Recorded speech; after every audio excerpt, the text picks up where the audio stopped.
하나님의 말씀은 사도행전 보겠습니다. 사도행전 1장 1절에서 5절까지 교독하시겠습니다. 사도행전 1장 1절에서 5절 제가 먼저 봉독해옵니다. 데오빌러여, 내가 먼저 쓴 글에는 무릇 예수께서 행하시며 가르치시기를 시작하신부터 그가 택하신 사도의 성령으로 변화하시고 진짜 생각까지 이를 기록하리라. 그가 고난받으신 후에 또한 그들에게 확실한 많은 증거로 친히 살아계심을 나타내시사 40일 동안 그들에게 보이시며 하나님 나라의 일을 말씀하시니라. 사도와 같이 보이사 그들에게 분부하여 들으시니 예루살렘을 떠나지 말고 내게서 들은 바 아버지께서 약속하신 것을 기다리라. 요한은 물로 세례를 베풀었으나 너희는 몇 날이 못되어 성령으로 세례를 받으리라 하셨느니라. 아멘. 오늘 이 말씀을 중심으로 해서 새로운 한국교회의 기도운동 그리고 부흥운동을 무엇으로 우리는 이끌어낼 것인가, 그리고 그 교회에 우리가 앞장서서 일하기 위해서 우리 교회가, 그리고 이 정말 저부터 해서 모든 우리 교회 오는 성도와 목사님들이, 지회장들이 어떻게 해서 이 거룩한 사명을 이끌어낼 수 있을 것인가에 대해서 고심하면서 기도하면서 준비했습니다. 그래서 먼저 우리 한국교회의 과거 어떻게 성장했는지, 한국교회는 어떤 방식으로 해서 교회가 이렇게 급성장해, 세계가 놀랄 만큼 이렇게 급성장했는가. 세계가 지금 한국을 보고 놀라는 게 많아요. 뭘 보면 첫째, 교회 성장이 세계적으로 이렇게 급성장하는 교회가 없습니다. 드뭅니다. 두 번째는 경제 성장입니다. 경제 성장이 이렇게 급성장을 이루어내는 세계 역사에 없어요. 대한민국이 지금 세계 기록을 많이 깨고 있습니다. 할렐루야. 그리고 한국교회는 어떻게 성장해? 지난주에도 제가 곁들여서 말씀을 전했습니다만, 박정희 대통령의 우리도 잘 살아보세요, 우리도 할 수 있다, 이 모토를 가지고, 이 정신을 가지고 국민들을 계몽운동을 일으키면서 우리도 할 수 있다, 우리도 그래 잘 살아보자, 이런 운동으로 한국의 경제 성장의 기초를 마련했습니다. 그와 마찬가지로 제가 또 조영기 목사님에게 그 박자를 맞추어서 조영기 목사님이 한국 교회의 기독교 성장에 큰 역할을 했는데, 기도운동입니다. 기도운동이 뭐냐? 그 기도의 내용은 뭐냐? 잘 살아보세요. 잘 살아보세요. 우리도 부자로 살 수 있다. 축복받을 수 있다. 복받는 민족이 될 수 있다. 이것이 조영기 목사님의 복음의 아주 핵심이었습니다. 그 당시 우리 백성들이 처음 배고팠잖아요. 억울하고 힘들었잖아요. 고난에 고난을 겹치는 삶을 살았잖아요. 그러다 보니까 그런 메시지가 굉장히 힘이 되고 위로가 됐습니다. 그리고 소망이 생겼습니다. 그래서 죽기 살기로 기도하고 죽기 살기로 일했습니다. 그래서 한국이 세계가 놀라는 이런 경제 성장을 이루어냈습니다. 그래서 우리나라 문재인 대통령도 그랬습니다만, 세계에 나갈 때마다 그랬죠. 우리는 옛날에 원조를 받던 나라에서 이제 원조를 주는 나라가 됐습니다고 자랑하고 다녔는데, 어떻게 그렇게 성장하게 됐는지는 알지 못합니다, 그 사람들도. 그런데 우리가 이제 그런 걸 깨우쳐야 됩니다. 그래서 한국교회가, 그리고 한국 사회가 이렇게 잘 살게 된 것은 바로 기도운동입니다. 한국교회의 기도운동. 그래서 박정희 대통령의 그 잘 살아보세요 정신과, 또 우리가 기독교 정신, 기도하면 된다, 하나님께 기도하면 하나님이 들어주신다는 이 운동이 맞물려서 급상승을 하게 된 겁니다. 우리바람처럼 그냥 급상승을 하게 됐습니다. 할렐루야. 그런데 여기서 우리가 이제 한국교회가 이렇게 성장하다가 지금 성장을 멈추었습니다.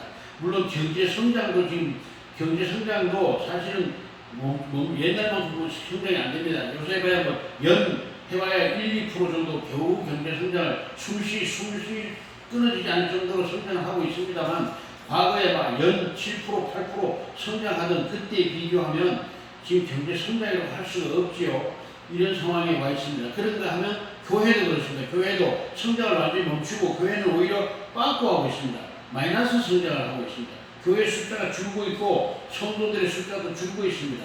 이 원인이 도대체 뭔가, 어디서부터 잘못되는가를 우리가 분석을 해야만이 앞으로 나아갈 길이 설정되거든요. 할렐루야.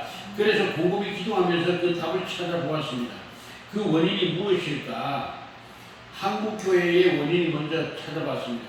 아까 제가 말씀드렸다시피 잘 살아보세라는 우리 국가 어떤 그 운동과 잘 살아보세 우리도 할 수 있다는 이런 운동과 함께 보조를 맞추어서 한국교회도 무엇을 외쳤습니까?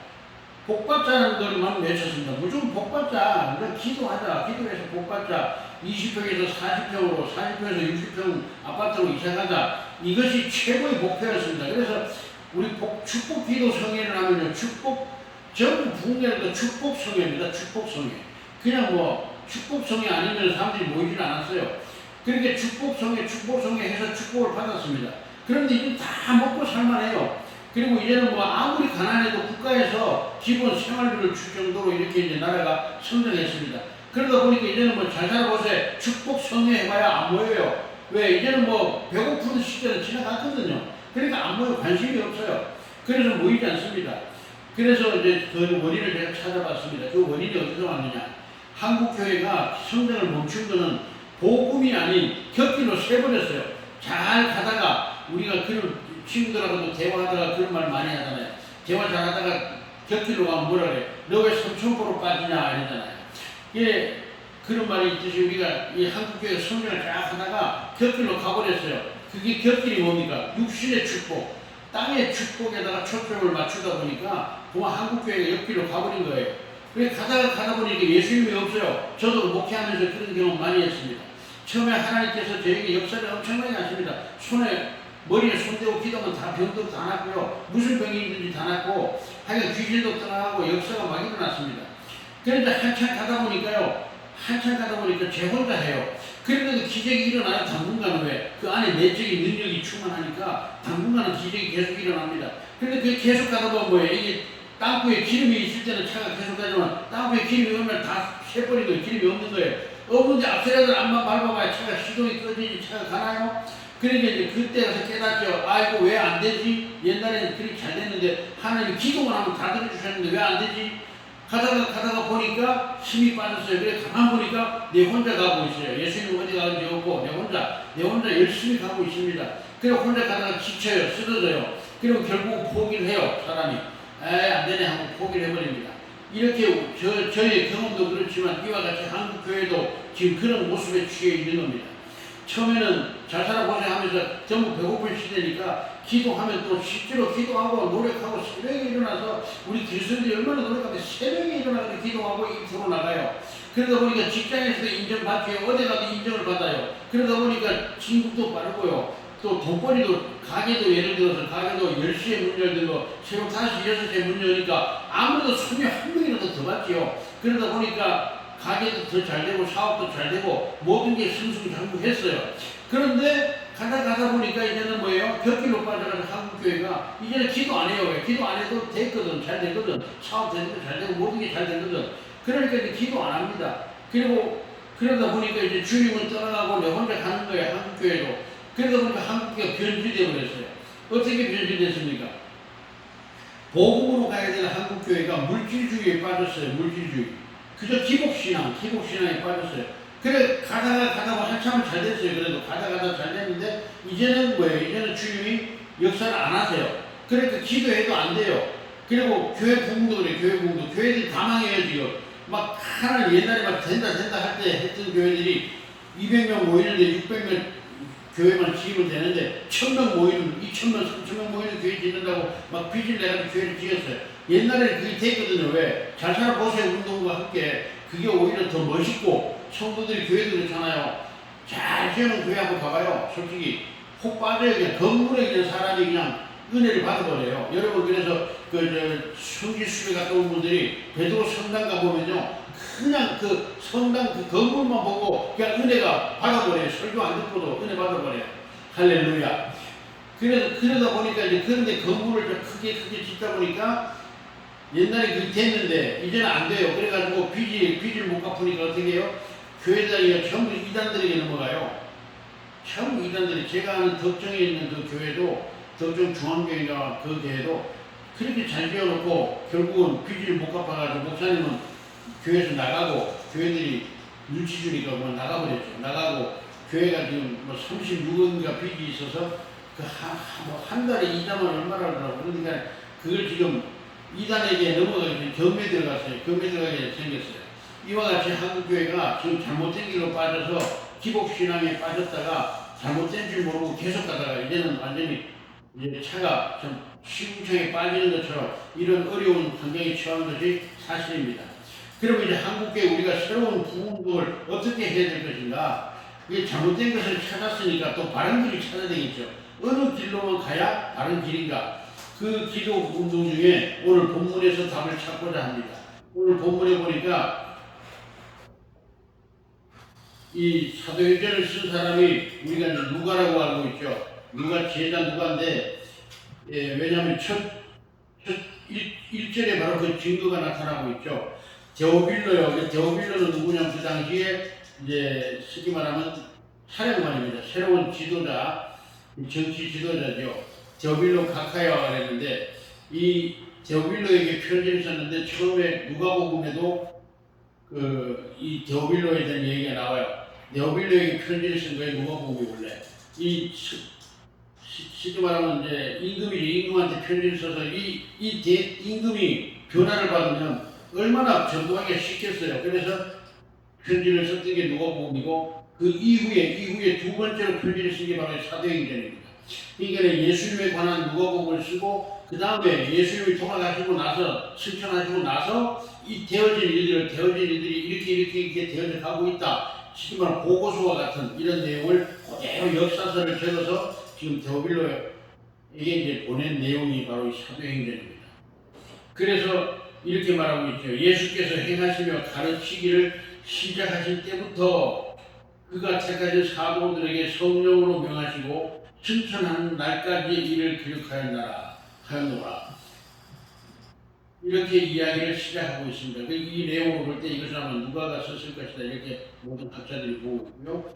그리고 그 내용을 보면 오늘 사도행전에 이 예수님이 승천하시고 나서 기독교회가 어떤 방법을 통해서 어떤 길을 통해서 급성장하게 되었는가라는 것을 이제 설명을 해주고 있는데 그 비결이 여기에 자세히 나와 있습니다.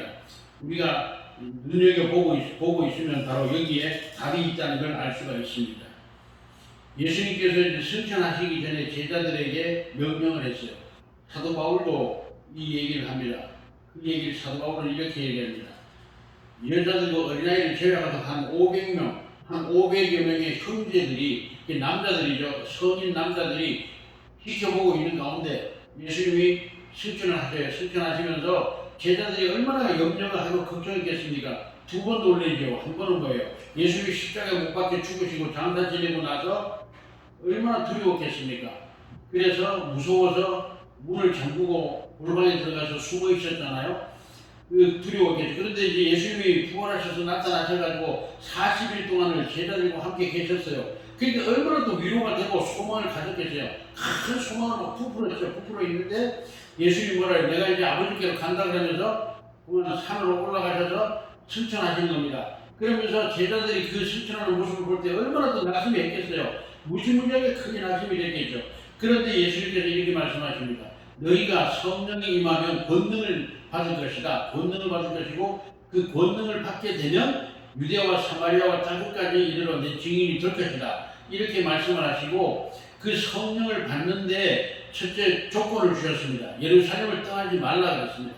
예루살렘을 떠나지 말고 기도하라 그랬습니다. 기도하라. 성령 받기를 기도하라. 그러면 몇 날이 못 되어 그랬습니다. 여기 우리가 뭐 크게 오래 막 40일 기도하고 막 뭐 몇 달을 기도하고 그래야 오는 게 아니고 몇 날이 못 되어 너희에게 성령이 임할 것이다. 할렐루야. 이 말이 얼마나 위로가 됩니까? 뭐 한 달간 기도해라 이러면은 힘들잖아요. 그런데 몇 날이 못 되어 성령이 너희에게 선물로 주실 것이다. 그렇게 말씀하시는데 우리가 소망을 얻습니다. 할렐루야. 그래서 우리가 한국교회 새로운 기도운동, 새로운 성령운동, 한국의 새로운 이 부흥운동을, 기독교의 부흥운동을 무엇으로 할 것인가? 첫째, 기도운동입니다. 그런데 어떤 기도운동인가? 과거에는 아까 말씀드렸지만 잘 살아보세요. 돈 좀 벌어보자. 우리도 이제 부자로 살아보자. 이것이 기도의 목적이었습니다. 그렇다면 이제는 목적을 바꿔야 됩니다. 이제는 목적을 바꿔서 무엇을 해야 됩니까? 성령 받기를 기도해야 될 줄로 믿습니다. 아멘. 할렐루야. 이 운동이 잘못됐기 때문에 한국 교회가 지금 그 증거로 뭐가 있느냐? 성장을 멈췄을 뿐만 아니라 성장을 멈춘 원인 중에 또 하나는 이단들이 득세를 합니다. 이단들이 우리 기독교인들이 전부 유혹해가지고 전부 데려갑니다. 한 번은요, 제가 장이 시내 동대문구에 있는 그 아는 집사를 하나 내가 전도를 하려고 자꾸 이제 이렇게 접근을 했어요. 그랬더니 이 양반이 나중에는 기독교인이었는데 지금 뭐에 빠져 있냐면 이만희 신천지에 완전 빠져 있어요. 그러면서 그 신천지 예배 드리는 광경을 찍어가지고 저희한테 보내주면서 이 정도는 돼야 교회가 아니냐. 나는 말 쉽게 말하면 이효성 목사 개척교회 성도 몇 명 놓고 목회하는 게 그딴 게 무슨 목회고 그딴 게 무슨 목사냐 이런 식으로 비웃는 거죠. 그러면서 자기네가 수만 명 모여있는 그 광경을 찍어서 저희한테 사진으로 보내주면서 이 정도는 돼야 교회가 아닙니까? 그래요. 그래서 내가 이제 관계를 끊었습니다만 제가 거기서 뭐라고 얘기했냐 이렇게 얘기했죠. 교회라는 거는 예수님이 말씀하신 교회는 기준이 딱 있다. 성경을 알아라. 뭐냐? 예수님이 말씀하시기는 나는 내 양을 알고 내 양은 내 음성을 듣고 나를 따라온다 그랬다. 이게 교회의 기준이다. 그러면 한 목사가 목회를 제대로 하려면 300명이 넘어가면 목회를 할 수가 없다. 왜? 그 교회 성도들이 자녀들의 이름도 기억 못하고 누군지 알지도 못한다. 그래서 한 번은 제가 얘기를 했죠. 부흥회를 가는데 열차를 타고 가서 차가 없을 때니까 열차를 타고 부흥회를 가는데 부산 쪽으로 가는데 앞에 있는 분한테 열차에 앉았으니까 앞에 있는 분이 전도를 했어요. 저는 사실 이게 시골 교회에 부흥회를 가는 목사입니다. 그런데 예수 믿으십니까? 그래서 전도를 했더니 뭐냐면 저 예수 믿어요. 그러면서 하는 얘기가 세상에서 우리 세계에서 제일 큰 교회 나갑니다. 그래서 자랑 탁 해요. 그게 무슨 교회인지 알죠? 아마 여러분. 저도 한번 척 알아들었죠. 그러면서 자랑을 막 해요. 그래서 나도 속이 좀 비꼬여서 나도 아직 그때만 해도 완전히 뭐랄까 좀 인간이 좀 들된 거거든요. 그래서 속이 좀 실컷 꼬이더라고요. 그래가지고 얘기했죠. 성도님 정말 고맙습니다. 감사합니다. 예수 믿어서 감사한데 제가 말씀드리죠. 그러면 그 교회 내가 알기로 장로님만도 500명이 넘는 걸로 아는데 그 목사님이 머리가 비상하신 거 내가 압니다. 그래서 장로님들 500명은 다 아실까요? 우리 장로님들 다 모르죠. 그 권사님들은 다 알아요. 권사님들은 어떻게 다 알겠냐고 얼마나 많은데요. 그 집사님은 기억하실까요? 나를 어떻게 기억합니까? 그러면 그 교회 아닙니다. 그렇죠? 왜냐하면 예수님은 나는 내 양을 알고 그랬어요. 목사는 내 양을 알아야 돼. 알렐루야. 그리고 우리 성도들 보면 성도가 가정에 무슨 문제가 있는지 무슨 걱정이 있는지 얼굴만 딱 보고도 저는 그 권사님이 뭐 걱정이 있는가 보다 이렇게 알아야 되는데 근심이 탁 들어가서 교회로 왔어도 뭐 어떻게 알아보고 우리 교회 권사인지 집사인지도 모르는데 어떻게 알아요? 그래가지고 실제로 그랬대. 조규 목사님이 한 번은 열차를 타고 가다가 이제 앞에 전도를 했는데 그분이 그러더래요. 목사님 저 목사님 교회 나가요 이러더래요. 저 목사님 교회 성도예요 그러더래요. 이게 어떻게 교회입니까? 이거 교회가 아니죠. 물이죠, 물이. 교회가 아니죠. 교회는 뭐예요? 간단해요. 목사는 양을 알아야 돼요. 그리고 양은 목사님을 알아야 돼요. 목사님 볼 때 우리 목사님 보시면 기도 제목이 뭔지, 우리 목사님의 고민은 뭔지, 이 정도는 알고 있어야죠, 서로. 아멘. 이 정도는 서로 교류하고 알고 있어야죠. 그래서 우리 사도행전에도 주기도문에도 그 내용이 나옵니다만은 이렇게 성도와 목사 간에 서로 우리가 성도 안에 서로 교통하게 하옵시고 그러잖아요. 이 교통을 할 수 있는 영적으로 서로 교제하고 영적으로 서로 우리 목사님의 고민이 뭐지? 우리 성도님들의 고민이 뭘까? 저 집의 걱정과 근심은 뭐고 저 집의 기쁨은 뭔가? 이 정도는 서로 알고 있어야 이것이 한 교회요 양과 목자라고 말할 수 있습니다. 아멘. 그래서 우리 한국교회가 바로 그거예요. 제가 존경하는 분이 우리 시골교회 목사님도 존경하고 우리 여기 김성환 목사님도 존경합니다. 왜 그러냐? 제가 한번 김성환 목사님이 그 처음에 전도사 때 목회했던 목회지에 제가 나중에 그때 그 교회 가서 있은 적이 있습니다. 사연이 너무 길어지니까 하여튼 그 교회에 있다가 목사님이 안수를 받고 교회 안수를 받고 이제 옛날에 노인동 500번 종종 앞에 거기 2층에 교회를 빌려서 개척을 나오셔서 개척을 했어요. 근데 그 성도들이 몽땅 따라 나왔습니다. 몽땅 미사리에서 몽땅 따라 나왔는데 그래서 그 교회가 부흥돼가지고 오늘 명성교회가 된 거 아닙니까? 그런데 그 교회에 섬기던 집사님이 13명 남고 다 나갔대요. 해양교회라고 있었습니다. 해양교회 목사님 성도들이 한 300명 모였는데 13명 남고 다 나갔다. 목사님 따라 나갔대. 근데 안 따라 나간 목사님이 이제 저하고 이제 알게 됐잖아요. 그래가지고 무슨 일이 있어가지고 그 목사님을 찾아간 적이 있어요. 이 집사님하고 찾아간 적이 있었는데 목사님이 그래요. 아마 간지가 10몇 년, 16년이 지났는 때입니다. 목사님이 이쪽으로 나간 지가 16년이 지났는데 딱 가서 얼굴을 딱 보자마자 이름을 딱 기억해요. 아, 무구수 집사님 딱 이러면서 악수를 딱 하는데 내가 깜짝 놀랐어요. 야, 목사님 머리가 참 비상하다. 10몇 년 지난 목사님의 이름을, 집사님의 이름을 딱 기억하고 이름을 부르면서 악수를 청하는데 내가 깜짝 놀랐어요. 그리고 나서 나중에 이제 같이 또 한번 만난 적이 있는데 그 노회에서, 그 교회가 속한 노회에서 교회를 개척을 했어요. 저 시골에, 광주 쪽에 아주 시골에 교회 개척인데 그 개척 예배를 드리러 갔는데 김상 목사, 그 노회 목사님들이 다 오시잖아요. 그 목사님들이 점심때 예배하시고 점심때가 됐는데 처음 식탁에 둘러앉아가지고 이야기를 합니다. 참 웅성웅성하고 서로 이야기를 오랜만에 만나서 이야기를 하고 있죠. 그런데 김상원 목사님은 식사도 안 하시고 그저 그 교회 성도들을 등을 두드려주면서 아이고 집사님 감사합니다, 고맙습니다, 이렇게 교회를 개척을 해서 얼마나 축복된 일입니까 하면서 성도들하고 교제를 하고 성도들을 격려하고 이러는 모습을 보고 또 놀랐습니다. 아, 그래, 저게 바로 목사의 모습이다. 바로 뭐냐, 양떼에 성경이 자문에도 있죠. 내 양떼와 내 소떼의 마음을 두라 그랬습니다. 할렐루야. 이게 다른 목사님들은 전부 그냥 먹고 마시는 데만 정신이 없는데 이 목사님은 그저 양떼들에게 관심을 가지고 있는 걸 보고 제가 거기서 참 감명을 받았습니다. 그때 저는 집사로 있었는데 감명을 받은 적이 있습니다.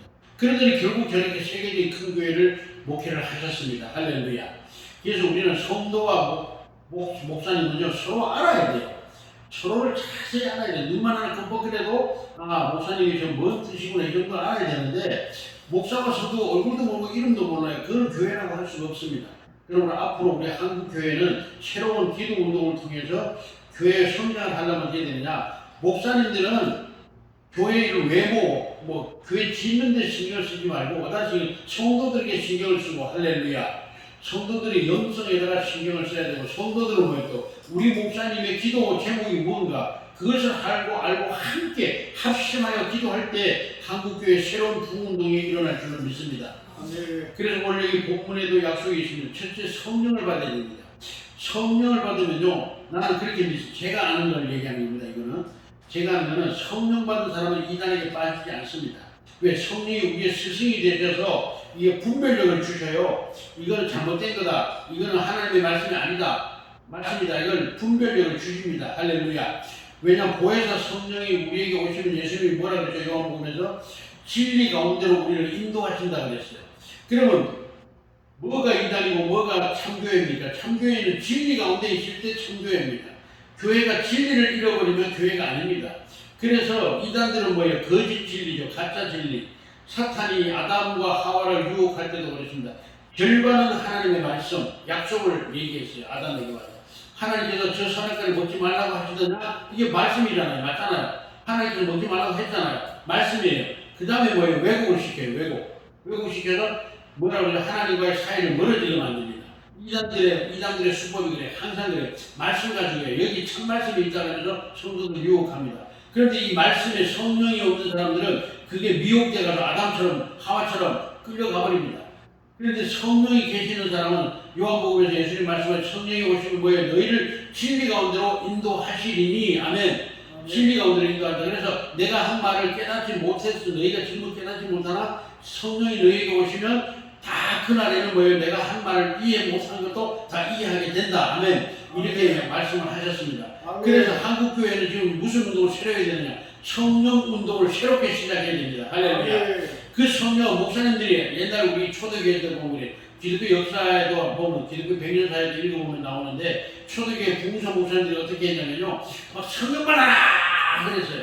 그러면 저기 옛날 이단적인 도남동에 있는 그 베델교회 그 목사님 지금 미국에 돌아가셨겠지만 그 목사님들이 막 성령 받아라 그러면 성도들이 여기다 막 쓰러지고 다 쓰러지고 뒤로 막 다 쓰러지고 쭉 하면은 쭉 쓰러지고 막 그 우리나라에 그 옛날에 그 김기도에게 제일 먼저 한 게 아니고 그분 예태 목사인가 그래 그분이 제일 먼저 했어요. 그러니까 그분이 미국으로 가고 그다음에 저 울산인가 저 포항에 있는 예태 목사님이라는 그분이 또 그 제자였어요. 제자 그 배워가지고 할렐루야가 무슨 교회를 시작했죠. 그래가지고 또 급성장했죠. 급성장하다가 그 사람도 미국으로 뭐 가버리고 이단들이 다 미국으로 가더라고요. 돈 벌어 가지고 돈 다 뺏어가지고 미국으로. 그다음에 저 할렐루야 교회 하던 그 저 여자 있잖아요. 여자 그 여자도 돈 그렇게 끌어모아가지고 다 그냥 미국으로 가버렸어요. 한국에 상가 그 세운 상가 거기다 그 여자가 쓸 거예요. 그 사놓고는 월세가 엄청나게 들어오잖아요. 미국 가서 호요호식하고 잘 살죠. 이단들이 다 마지막에 미국으로 도망가더라고요. 그래가지고 우리나라에서도 저 김기동 목사라든가 또 김기동 목사의 제자라고 할 수 있는 그 누구의 귀신 쫓는 그 인천에 그 이제 계열이 있어요. 이게 흐름이 있어요. 영적 흐름이 있어요. 이단의 흐름이 있고 또 참교회는 참교회대로 흐름이 있습니다. 할렐루야. 이게 있는데 그래서 한국 교회는 그럼 어떻게 하냐? 다시 성경으로 돌아가야 돼요. 성경으로. 이 바울을 우리 칼빈 선생님이 말한 것처럼 칼빈 목사님이 말했죠. 인간은 성경 해석에 문제가 있어서 항상 성경으로 돌아가야 된다. 성경으로 돌아가야 된다. 한국 교회는 다시 성경으로 돌아가야 됩니다.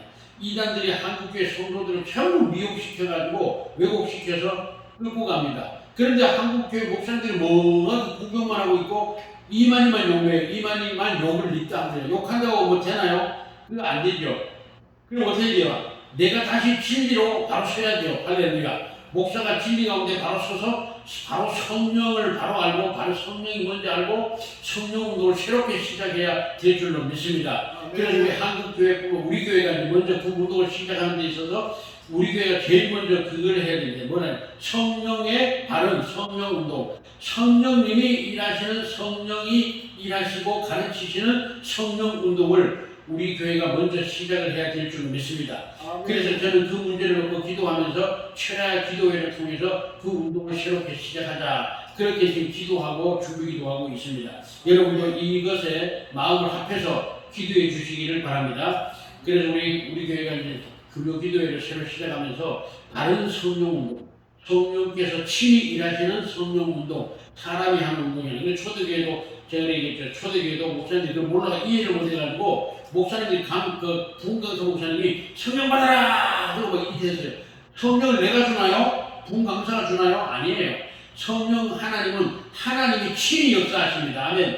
우리는 뭐만 해요? 오늘 성경 예수님께서 말씀하셨죠. 예루살렘을 떠나지 말고 기도하라 그랬습니다. 그러면 오늘날 예루살렘은 뭘까요? 우리가 그러면 예루살렘으로 가야 되나요? 성령 받으려고 예루살렘에 가야 되나요? 아닙니다. 오늘날의 성령 운동의 핵심은 어디? 교회에서 하는 겁니다. 아멘. 교회에서 각자 목사님들이 이 진리를 깨달은 목사님들이 원교회에서 자기 교회에서 기도 운동을 하는 게 오늘날의 예루살렘 운동입니까? 내가 섬기는 교회가 예루살렘인 줄로 믿으시기 바랍니다. 아멘. 그래서 내가 섬기는 교회에서 기도 운동을 시작할 때 바로 우리 한국 교회의 새로운 성령 운동과 성령이 친히 역사하시는 성령 운동을 통해서 한국 교회의 새로운 부흥 운동 그리고 바른 교회가 세워지게 될 줄로 믿습니다. 아멘. 그래서 예수님 오늘 약속의 말씀을 하셨습니다. 요한은 물로 세를 베풀었으나 나는 성령으로 세를 베푸는 일이 이제 시작이 된다는 거예요. 시작이 되고 이것이 너희에게 임하면 성령이 너희에게 임하면 유대와 예루살렘과 사마리아와 땅끝까지 이르러 내 복음의 증인이 될 것이다. 이렇게 약속하신 그 언약이 한국교회에 새롭게 부흥운동으로 일어나서 이제 한국교회가 이제 경제 성장을 이루었잖아요. 이 경제 성장을 이룬 경제 성장을 뒷받침해가지고 세계 가난한 나라에 가서 복음을 전하는 이러한 역사가 이제 마지막 사역을 감당하는 한국교회가 되어야 될 줄로 믿습니다. 아멘. 그러므로 우리 교회는 먼저 이 일을 하기 위해서 앞으로 금요기도회를 통해서 이 운동을 시작할 겁니다. 그러므로 우리 함께 기도해 주시고 각자 모든 교회 성도들은 이 말씀을 듣는 성도들은 자기 교회에서입니다. 꼭 뭐 이 교회 저기 돌아다닐 필요 없어요. 여기에 성령이 있다 저기 있다 해도 가지 말라고 그랬잖아요. 예수님께서. 그래서 자기가 교회 섬기는 교회에서 뭐부터 하라? 기도 운동부터 하라. 무슨 기도 운동? 성령 받기를 기도하라. 그러면 성령이 친히 임하시고 우리를 진리 가운데로 인도하시고 또 우리에게 새로운 비전을 주시고 그 꿈을 이루어낼 때 한국교회가 바로 되고 세계 복음화를 이루어내는 우리 한국교회의 마지막 사명을 감당하는 교회가 될 줄로 믿습니다. 아멘. 기도하겠습니다. 좋으신 하나님 아버지 감사합니다. 우리 한국교회가 세계가 부러워하는 교회로 성장해 왔습니다. 그러나 이제 한국교회가 오히려 정체되고 오히려 마이너스 성장을 하고 있습니다. 이뿐만 아니라 기존 성도들이 또한 이단들에게 다 빼앗기고 아버지 하나님 각 교회마다 문을 닫고 있고 아버지 개척교회마다 아버지 하나님의 목회자들이 새알비가 없어서 아버지 하나님 굶고 있는 이런 비참한 현실도 너무나 많습니다. 하나님 아버지 이것이 어디서부터 잘못되었는지 우리가 바로 깨닫기를 원합니다. 오늘 그 말씀을 통해서 우리가 은혜를 받았사오니 하나님이여 우리 한국교회가 다시 한번 이제 각 교회에서 기도운동 순수한 성령운동에 기도하는 교회가 되게 하여 주시고 이 기도운동을 통해서 친히 성령이 역사하고 성령이 친히 가르치시고 인도하여 성령의 역사하심으로 한국교회 새로운 기도운동과 새로운 부흥운동이 일어나서 이제 한국교회가 전 세계의 마지막 시대의 복음의 사역을 감당하는 세계 복음화를 감당하는 그러한 마지막 소명을 감당하는 교회가 되도록 우리 하나님 축복하여 주시옵소서. 그 일에 이 종에게 은혜를 주셨사오니 이 종이 먼저 그 운동을 시작하게 하시고 또 우리 교회에 나오는 모든 우리 동역자 목사님들과 성도들이 이 마음으로 하나 되어서 우리가 기도 운동을 시작할 때 성령이 친히 임하시고 새로운 기도 운동, 새로운 부흥 운동이 시작되게 될 줄로 믿습니다. 우리 하나님께서 역사하실 줄로 믿습니다. 또한 그러므로 우리에게 이 비전을 주시고 꿈을 주신 줄로 믿습니다. 하오니 아버지 하나님 이 종으로부터 새로워지게 하시고 몇 날이 못되어 성령을 선물로 받으리라고 약속하셨사오니 하나님이여 우리가 먼저 무릎을 꿇고 성령 받기를 새로운 성령 운동을 하기를 기도하는 저희들이 되도록 축복하여 주시옵소서. 인도하여 주시옵소서. 역사하여 주시옵소서. 예수님의 이름으로 기도드리옵나이다. 아멘. 이제는 우리 주 예수 그리스도의 은혜와 하나님 아버지의 무한하신 사랑하심과 성령님의 교통하심이 성령님의 역사하심이 이제 새롭게 한국교회의 성령운동을 통하여 부흥을 이루고 또 세계 복음화의 거룩한 사명을 감당하기를 소망하는 이 모든 사람들 머리 위에 이제로부터 영원토록 함께 하실지어다. 아멘.